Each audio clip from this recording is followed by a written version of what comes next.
레위기 14장 말씀입니다.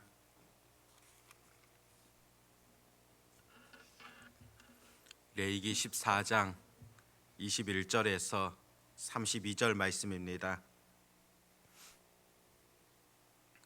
레위기 14장 21절에서 32절 말씀, 우리 같이 하나님의 말씀을 읽도록 하겠습니다.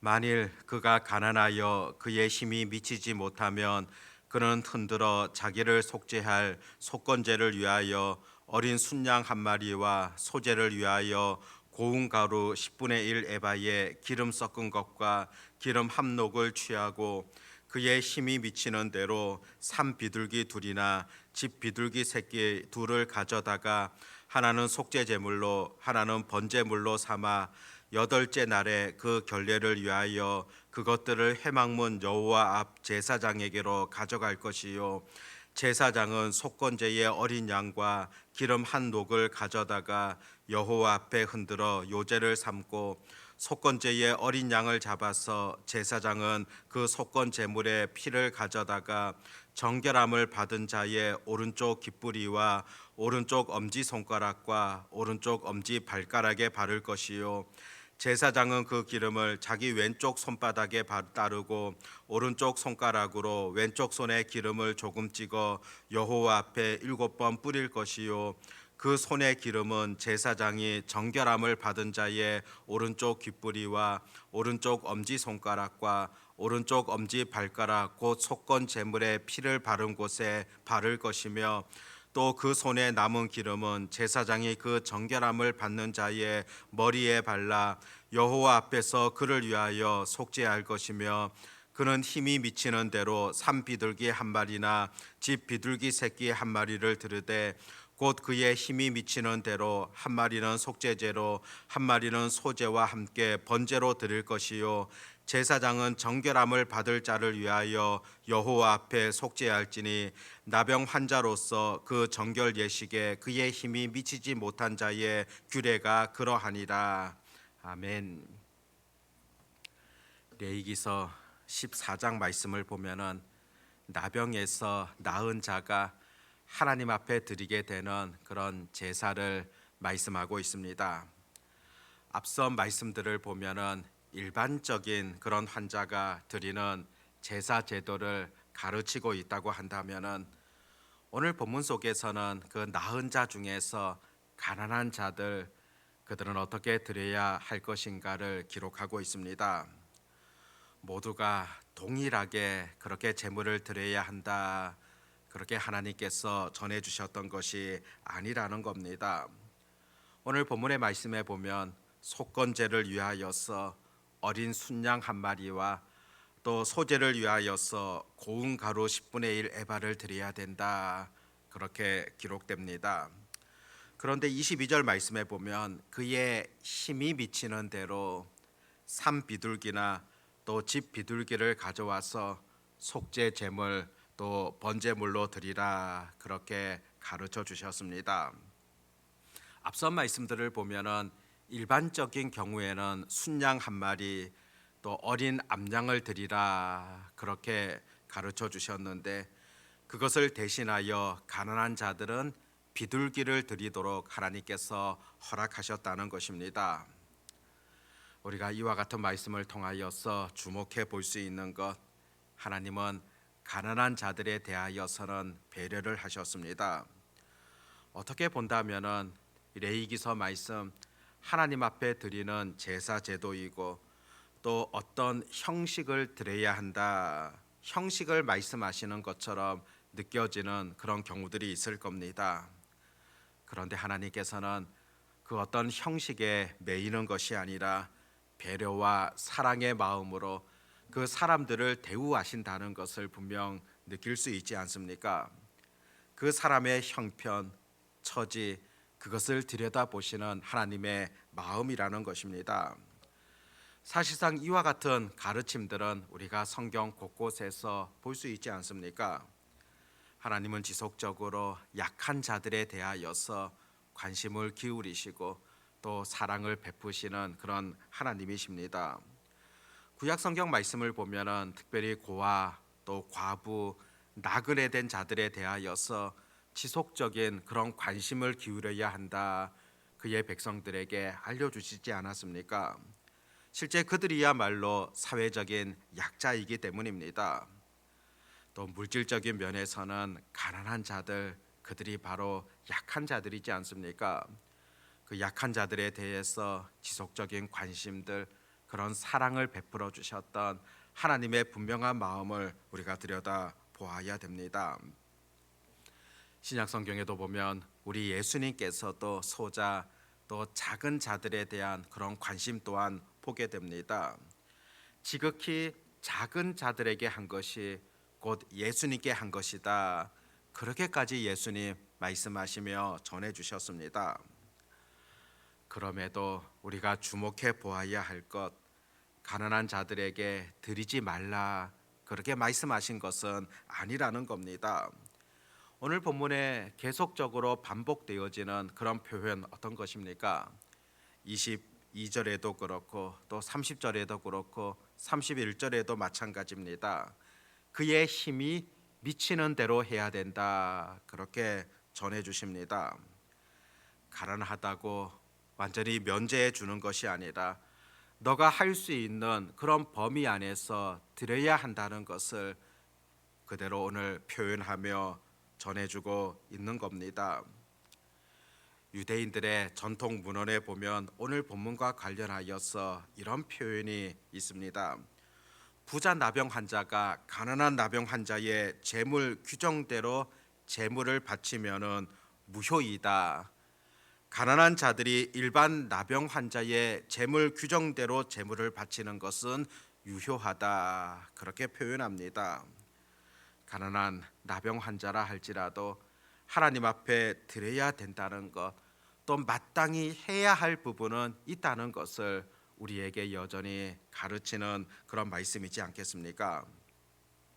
이 말씀은 바로 하나님 앞에 드림에 있어서 모든 사람들 최선으로 하나님 앞에 해야 된다는 것을 보여줍니다. 바울도 신약 성경에서 고린도 교회를 향하여서 어떤 말씀을 들려주셨습니까? 고린도후서 9장 7절을 보면은 각각 그 마음에 정한 대로 할 것이요 인색함으로나 억지로 하지 말지니 하나님은 즐겨내는 자를 사랑하시느니라. 감사의 마음과 기쁨으로 드려야 함을, 또 힘이 미치는 대로 최선으로 드려야 한다는 것을 여전히 가르치시는 그런 분명한 말씀이지 않습니까? 구약 성경에서 힘이 미치는 대로 해야 된다. 신약 성경에서 인색함으로나 억지로 하지 말라. 바로 상통하는 그런 말씀이라 보여집니다. 실제로 우리 삶에 있어서 이 물질의 힘이라는 것 얼마나 대단합니까? 물질을 사랑하며 물질을 쫓아가는 것, 우리 본성적인 그런 삶이라고 볼 수 있습니다. 그러다 보니 이 힘이 미치는 대로 이런 표현들도 각자가 다르게 해석하는 그런 경우들이 종종 발생합니다. 자신의 입장에서 이 말씀을 해석하는 그런 경우들이 더러 있다는 겁니다. 예전에 부흥사들이나 일부 목사들을 보면은 이 의미들을 힘을 내서 모든 힘을 사용하여서 하나님 앞에 드려야 된다. 그렇게 가르치는 경우들도 있었습니다. 무조건 힘이 되는 대로 많이 해야 된다. 그렇게 할 때 하나님께서 복을 주실 것이다. 그러다 보니까 자기 분수를 넘어서 하게 되어지고 어떤 경우는 빚을 내서라도 하게 되어지는 그런 경우들이 많이 있었습니다. 결국에는 그것이 더 큰 힘으로, 더 큰 짐으로 다가와서 힘겨운 경험을 하였던 그런 경우들도 아마 과거에 있었을 겁니다. 또 다른 면에서는 힘이 미치는 것, 순전히 자기 입장에서 해석하는 그런 경우들도 발생합니다. 내 삶에 있어서 어떠한 영향이 없을 정도로 전혀 무리가 되지 않는 그런 방향으로 내가 생각하고 있는 겨우 나의 힘으로 그 정도를 하게 되어지는 것이 내 힘이다. 스스로 위안하며 해석하는 그런 경우들도 나타날 수 있었습니다. 사실 모두가 잘못된 그런 생각이지 않습니까? 힘이 미치는 대로 하라는 것, 내가 할 수 있는 범위에서 최선으로 하라는 그런 분명한 하나님의 가르침입니다. 그래서 인색함으로나 억지로 하지 말지니 바로 통하는 그런 말씀이다 보여집니다. 억지로 하게 되어지는 것도 문제이지만은 인색함으로 하게 되어지는 것도 문제라는 것을 전해줍니다. 실제로 그 기준들을 누가 알 수 있겠습니까? 다른 사람들은 그것을 판단할 수 없지만은 적어도 나와 하나님과의 관계 속에서 판단할 수 있는 그런 지혜들은 분명 있으리라 그렇게 여겨집니다.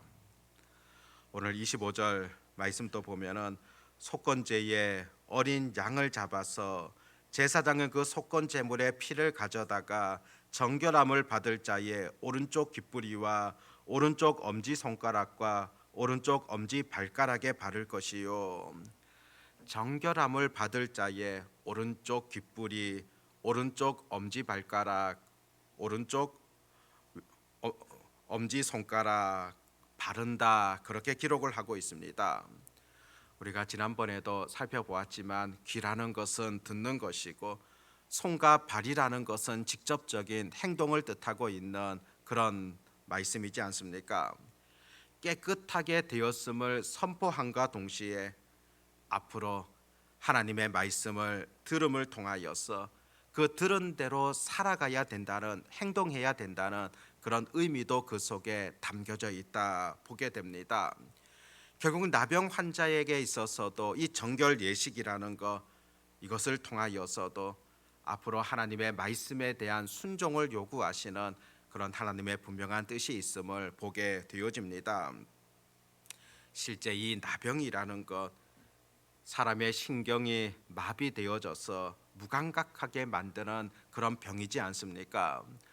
어떻게 본다면은 영적 나병이라는 점에 있어서도 우리가 적용해 볼 수가 있습니다.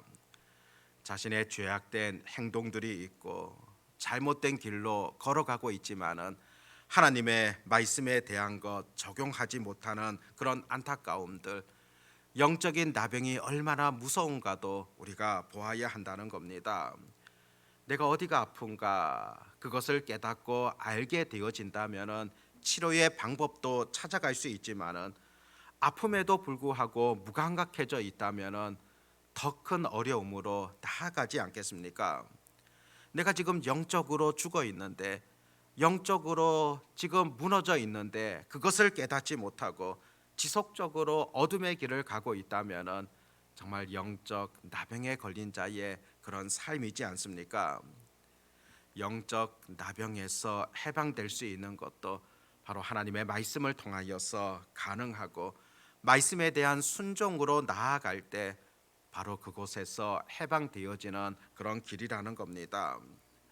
말씀을 통하여서 지속적으로 자기 자신을 들여다볼 수 있는 그런 지혜가 여전히 필요합니다. 말씀을 통하여서 나의 무지함이 어떤 것인가, 말씀을 통하여서 내가 지금 어떠한 방향으로 나아가고 있는가, 그것을 정확하게 바라보며 진단하며 치료할 수 있는 그런 용기들이 오늘 우리들에게도 여전히 필요하다는 사실입니다. 우리의 귀를 통하여서 다시 한번 말씀을 듣고 주목하기를 바라고, 손과 발을 통하여서 그 말씀 앞에 순종함으로 행함으로 나아가는 그런 은혜가 오늘도 기도하는 우리 가운데 있어지기를 바라고, 또 기도를 통하여서 새 힘을 공급받아서 그런 능력의 삶을 살아가는 그런 은혜들이 우리 모두에게 있어지기를 바랍니다. 기도하겠습니다. 하나님 아버지, 오늘 말씀을 통하여 주시는 그런 교훈들을 우리가 분명하게 바라보게 되어집니다. 하나님 앞에 드림에 있어서 힘이 미치는 대로 그렇게 가르치는 하나님의 음성을 바라보게 되어집니다. 무엇보다도 하나님과의 관계 속에서 우리가 늘 바른 설정을 하게 하여 주시옵시고, 또 하나님 앞에 드림에 있어서도 내가 할 수 있는 그 안에서 또 최선으로 하나님 앞에 드리기를 다짐하는, 그렇게 실천하는 그런 주의 자녀들이 되게 하여 주시기를 간절히 소망합니다. 아버지 하나님, 나병 환자들의 그런 안타까운 삶들을 들여다보면서 영적인 나병에 걸려 있는 나의 모습은 있지 아니한가를 온전히 보게 하여 주시기를 간절히 소망합니다.